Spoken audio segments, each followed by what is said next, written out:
Maharashtra Olympic संघटनेची नवीन कार्यकारिणी अखेर आता जाहीर झाली आहे। यामध्ये अजित पवारांना अध्यक्षपद राखण्यात यश आलेलं आहे आणि असं असलं तरी या संघटनेवर भाजपचाच वरचष्मा राहणार आहे, कारण महासचिव, खजिनदार, वरिष्ठ उपाध्यक्ष या पदासह अनेक महत्त्वाची पदं ही भाजप क्रीडा आघाडीच्या वाट्याला गेलेली आहेत। 2 नोव्हेंबरला महाराष्ट्र ऑलिम्पिक संघटनेची निवडणूक होणार होती, मात्र अजित पवार वगळता सर्व उमेदवारांनी माघार घेतली आणि ही निवडणूक रद्द झाली। मुख्यमंत्री देवेंद्र फडणवीसांच्या मध्यस्थीने ही निवडणूक रद्द झाल्याचं सहयोगी सहसचिव संदीप भोंडवे यांनी म्हटलं।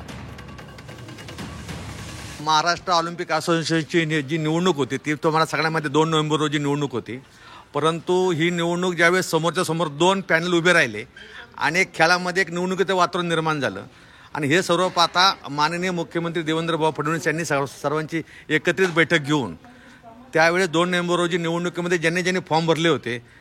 त्या सर्वांनी माघार घेतली आणि माघार घेऊन निवडणुकीमध्येच महाराष्ट्र ऑलिम्पिक असोसिएशनची जी सर्वसाधारण सभेचे जे पदाधिकारी नेमण्याचे सर्व अधिकार महाराष्ट्र ऑलिम्पिक असोसिएशनचे अध्यक्ष माननीय अजितदादा पवार साहेब यांना दिले आणि अजितदादा पवार यांना अध्यक्ष दिल्याच्या नंतर माननीय उपमुख्यमंत्री अजितदादा पवार यांनी आपल्या अध्यक्षतेखाली 29 जणांची कार्यकारिणीची नेमणूक केलेली।